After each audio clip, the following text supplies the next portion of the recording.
Welcome to the Writer's Review, where today we'll be taking a look at The Final Empire, a novel by Brandon Sanderson. On my right, you can see a breakdown of today's episode, so if you want to skip ahead to a particular part of the review, feel free to do so, and you can find the same timestamps in the scroll bar down below. Thanks for choosing my review over all the other videos YouTube suggested to you, and a special thanks to all of my subscribers who've stuck around despite me not uploading for the past 2 months. It's truly greatly appreciated. Now, let's get on to the review. Now, from the title of this video, you've probably already guessed that The Final Empire isn't a standalone novel, and you'd be completely correct. Instead, The Final Empire is the introductory volume to the Mistborn trilogy, or at least that's the basic information you need to know about the book if this is your first run-in with Brandon Sanderson or any of his other works.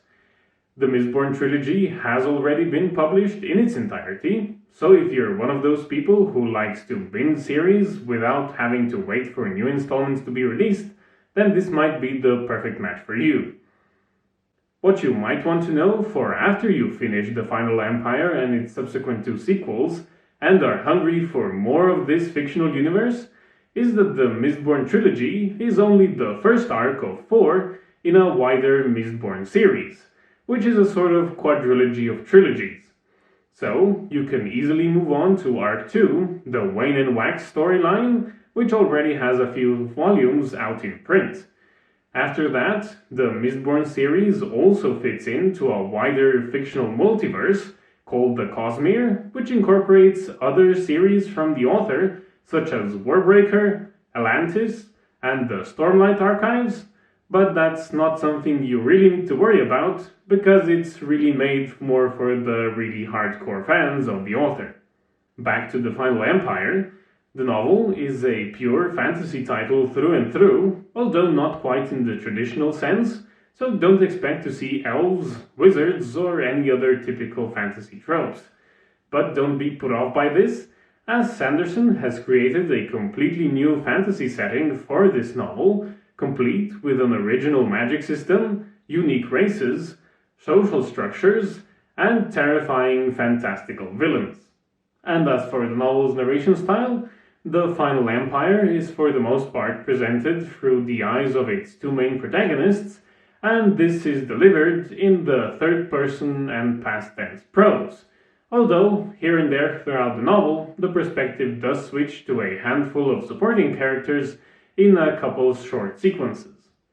Meanwhile, the story itself is set in a sort of 16th century-esque oppressive feudal society, and naturally follows a band of revolutionaries who aim to overthrow the government and free the oppressed common people. This main narrative is presented through the eyes of our 2 main protagonists, one of whom is a heartbroken, lifelong thief turned revolutionary, and the other is a lowborn girl who by chance gets recruited from her street gang by the main revolutionary party due to her latent magical powers.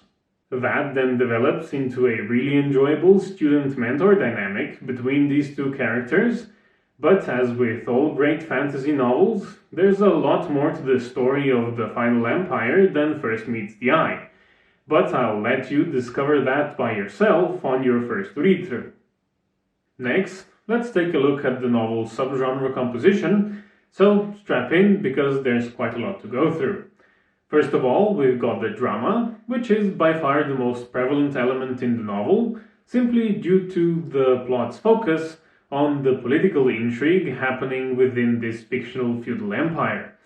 It's very well done, as Sanderson didn't depict the Final Empire as a simple homogeneous entity, but rather one comprised of many sub-factions, all of whom have their own overt interests, as well as just as many covert ones.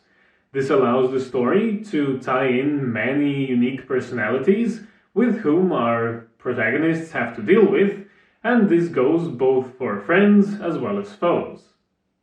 After that, you've got a combination of world building and fantasy elements, which honestly isn't too big of a surprise given that this is a fantasy novel after all, and in my mind these elements are a true staple of Brandon Sanderson's work. First of all, you've got the bigger obvious stuff, like the unique magic system of this fictional world, as well as the political structure of the Final Empire and its lore and history. But to me, far more impressive are the minor bits of world building that the author does that you hardly ever notice, but go a long way towards creating the atmospheric feel of this fictional world. This includes the tactful use of this world's unique weather situation, small details of social customs that arose due to the presence of magic, as well as plenty of other small details that truly help make this fictional world feel alive. In this respect, The Final Empire is one of those few books that during my read-through I often felt that I could actually taste and smell the oppressive atmosphere of this novel's setting. Somewhat connected to these world-building aspects of The Final Empire, we have the novel's action elements, as most of the combat sequences are strongly tied to this fictional world's magic system. So, apart from those few occasions where characters resort to using swords and spears, you can expect very fluid and acrobatic combat encounters that are nothing like you've ever seen in anything that you've read thus far. And to top it all off, the depictions of combat in the novel are very descriptive, which makes them that much more enjoyable to read. And the last of the main subgenres are the philosophical elements. These deal with the disparities between the upper and lower classes in this fictional world, as well as the social manifestations of this dynamic between classes.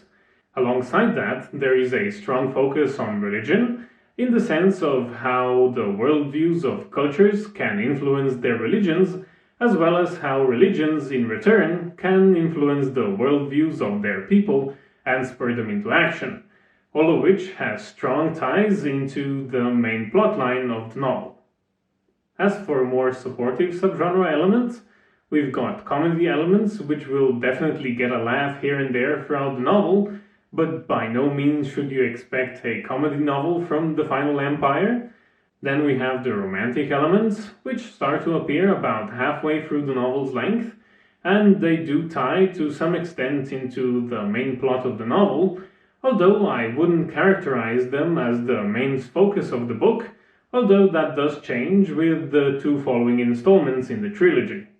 Suspense and thriller elements also appear in the novel, mostly connected to some of the villain characters of the novel, but this only happens a handful of times throughout the novel's entire length. And lastly, we have the psychological elements, which are mostly tied to the younger of the two protagonists. These deal with her past experiences in life and how those influence her current worldviews, such as her complete distrust for others, and as the story progresses, the book explores how the character gains new experiences in life and how those impact her developing personality and worldviews.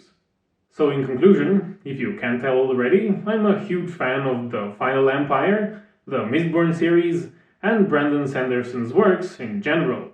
If you haven't had a chance to read any of his books, I highly suggest you do so, and in my opinion, The Final Empire is the perfect introductory book.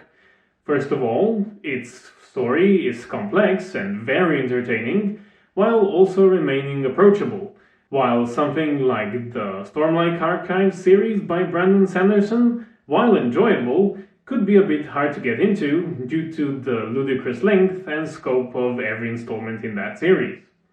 Next, the overall arc of the novel and its cast of characters are very engaging and will at times crush your soul, but other times fill your heart with hope and triumph.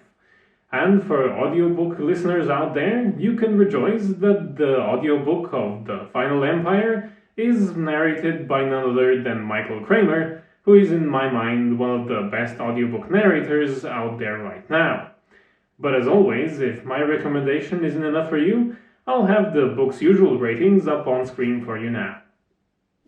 You can pick up The Final Empire on Amazon in ebook, paperback, hardcover, and audiobook formats, and these come out to about 240,000 words in length, or just under 25 hours for the audiobook version. And for the ultra fans out there, you can head on over to Brandon Sanderson's official webpage and pick up a leather-bound special edition version of the Final Empire, but do be aware, this will set you back a fair chunk of change. On the other hand, Amazon's pricing is a bit more realistic, with the Kindle version coming out the cheapest at just under $7, followed by the paperback and hardcover copies at $12 and $13 respectively. If you're interested in picking up the audiobook version of The Final Empire, you can either use the WhisperSync deal on Amazon or use one of your Audible credits, as both of these payment methods will come out to about the same price range of $15. But as always, prices might have changed by the time you're watching this video, so I'll have a handy Amazon link in the description down below so you can check for current pricing. And with that, we've made it to the end of the spoiler-free section of this review, and we'll be moving on to the writing-oriented lesson section next. But before that, I'd like to thank you for sticking around this long into the video, and ask you if you've already read The Final Empire or any other of the Mistborn books to leave your opinion about the novel in the comment section down below, since it will probably help some prospective readers in the future. And if you enjoyed this review, do consider leaving a like, since it does help the channel a lot in the eyes of the YouTube algorithm. Now, on to the next section of this video. In today's lesson section, I'll be mostly focusing on the world-building aspects from the Final Empire. Now, while my observations and examples will be based on this particular novel, these same writing principles and techniques do apply to pretty much every other book by Brandon Sanderson, and I'm pretty sure a lot of other books by other authors. So maybe the next time you pick up a novel, you can try and see if you can spot some of these techniques in use in those books. Now, I think we can all agree that world building is an important part of every novel, but I personally believe that this holds doubly true for novels in the fantasy genre. Now, why do you ask? Well, most novels in other genres tend to base their backstories and settings on human history in some form or another. For example, a fictional history novel might be centered around a Roman legionary during the invasion of Gaul, and in this case the author would probably begin writing his story with the assumption that his prospective readers will at least have a basic understanding of what the Roman Empire was. At the very least, he wouldn't have to explain complete basics, like the general geographical composition of Europe, or that the technological level of the time was limited to swords, bows, and catapults. The science fiction genre also tends to piggyback off of humanity's history in a very similar way, taking our current world situation and technological level, adding on some 20 to 100 years of development, and then taking off from there. In the fantasy genre, however, the situation is a complete opposite, as 99% of novels are set in worlds that are not our own. I'd even go as far to say that this is one of the genre's main defining attributes from both sides of the literary equation. For fantasy writers, it's probably the thrill and challenge of creating a whole complex fictional world, or at least the illusion of one, where they can create the laws of physics, geographical layout, cultures, and their histories from scratch however they like. As for readers, who are most likely drawn to the novelty that each fantasy book's world brings, as opposed to something like the military science fiction genre, where you're just getting variations of different stories in a more or less same setting. So now that we've established the importance of world building in fantasy novels as compared to novels in other genres, I think we can all agree that this fact makes it that much more important that fantasy authors get their world building right and don't screw it up. In my opinion, one of the first world-building pitfalls in the fantasy genre is where some authors get too excited about the world they've created and start to info dump straight from the beginning of the novel, and in the process driving away prospective readers. I mean, it's understandable that you want to share the world you've created, but you have to keep in mind that people come to read books because of their stories and characters, and the fancy scenery in the background is there mostly to enhance that experience. That being said, the first thing you should look out for on your read-through of The Final Empire is how Brandon Sanderson paces these bigger pieces of world building throughout the entire length of the novel instead of trying to explain everything at once. The best example of this is how Kelsier approaches teaching Vin about the magical powers they both possess. He doesn't just show her all 12 of the powers at once, but instead they first play around with how they can push and pull metal objects and how they can alter their senses and physical strength. Then, quite a bit later on in the novel, she also learns that she can affect the emotions of people around her, and only at the end of her training does she learn about her power to alter the perception of time. While this is only one example, you can spot this same principle of slowly delivering pieces of world building between various narrative beats in terms of other aspects of the world building, such as the delivery of the history of this fictional world, its social dynamics, and its various religions. The second thing I really admire about Brandon Sanderson's world building isn't so much about this sort of bigger picture stuff, but rather the smaller details he incorporates into his storytelling, which help to make his fictional worlds feel that much more alive, which is something I've already mentioned earlier on in the review. For instance, one example of this is how the characters from The Final Empire don't use phrases like "oh my god," but instead use the phrase "oh Lord Ruler," referring to their immortal emperor and self-proclaimed deity.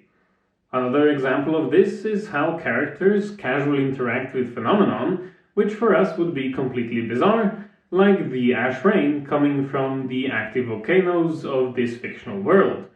And an example of this would be how they use cloaks to protect themselves from the falling ash when going outside, or how brightly colored dresses are considered to be high class, as keeping them clean indicates that you have money to spend to maintain these kinds of brightly colored dresses.